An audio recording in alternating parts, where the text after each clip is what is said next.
Hi, it's Becca. Welcome to my acrylic pouring channel.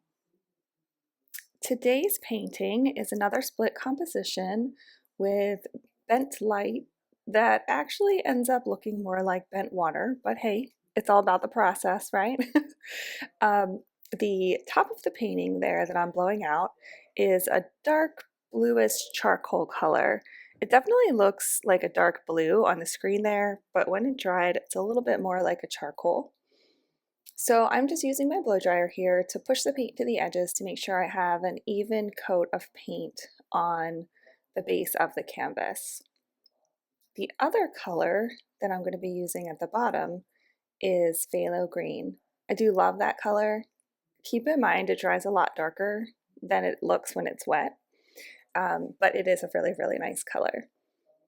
Here I'm just taking my blowtorch, making sure that I have all the bubbles out. It is really, really important to get the bubbles out of your base coat. It can really change the way that a painting looks if there are a lot of bubbles in there, so I highly recommend you just take the time to get the bubbles out. Sometimes I'll even bop the canvas around, like kind of bump it up and down against the table to force the bubbles to the top and then run my torch over it again. I am really, really enjoying the split composition series. If you can't tell, I just keep doing more and more. There's just something so amazing about the way the base coat interacts with these metallic and pearl colors. Not only is a painting gorgeous from far away, if I get the composition right and it's balanced right, it is gorgeous from far away. But then when you step up close to it and take a look, you can see all the rivers and cells that are created that just add that much more energy and excitement to the painting. I am just really having such a great time. The first layer that I'm going to put down for my pour colors is titanium white. I mix all of my paints with Floetrol and water. If you'd like to see how I mix them, you can click on this link here. All of my paints are the same, including my base paint. I get a lot of people asking me about a pillow paint and a cell activator. I don't use any of that.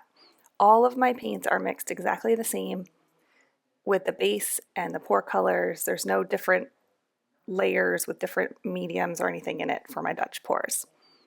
The second color that I'm putting on there is Cerulean Blue.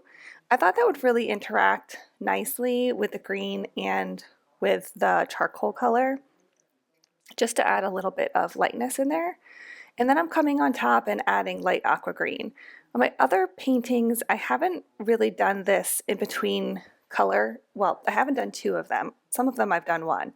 But this one I wanted to add some blue and some green to bring together the two bases. And then this is my pearl color, which I know looks white, but it is actually pearl green, Amsterdam pearl green. And when it dries over the darker colors, it will look kind of like a shimmery metallic green.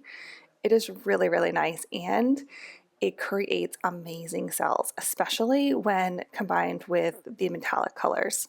At least the Liquitex metallic colors, that's what I use, and that's what I can speak for. The next layer on there is silver, followed by copper, and then if you know me, you know I have to have a hot dog in every painting.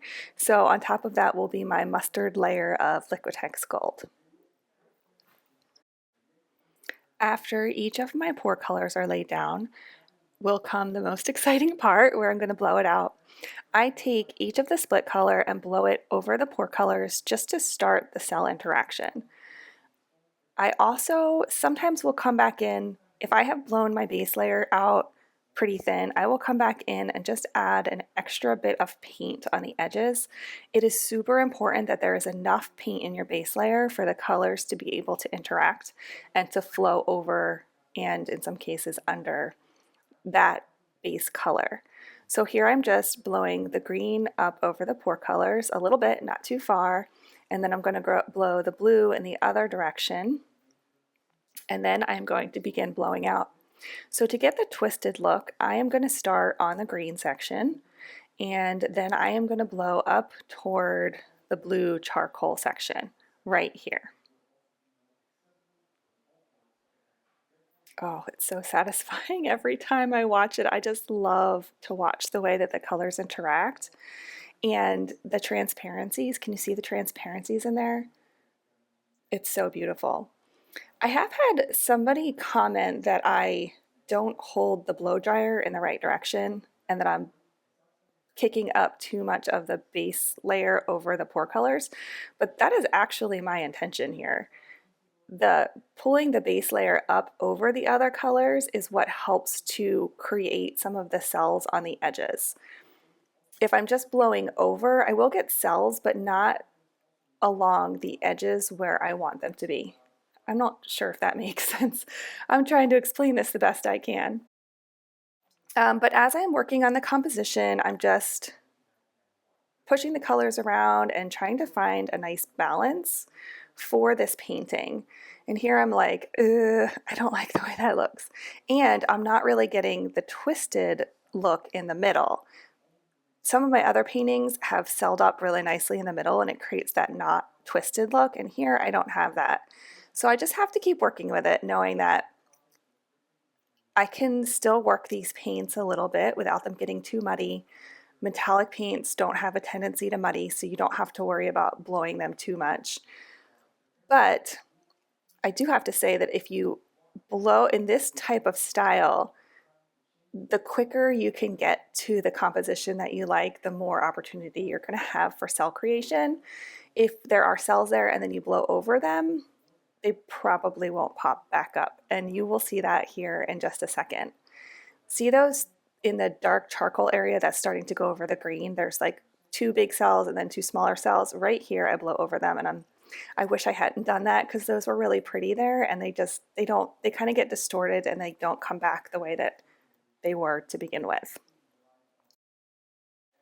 But as I like to say, practice makes progress, right? And we learn from every painting. So I'm just gonna turn on some music, stop talking, and let you enjoy the end of the creation process. And I hope you enjoyed it. If you did, please remember to like and subscribe to my channel, and you will see more content like this. Take care.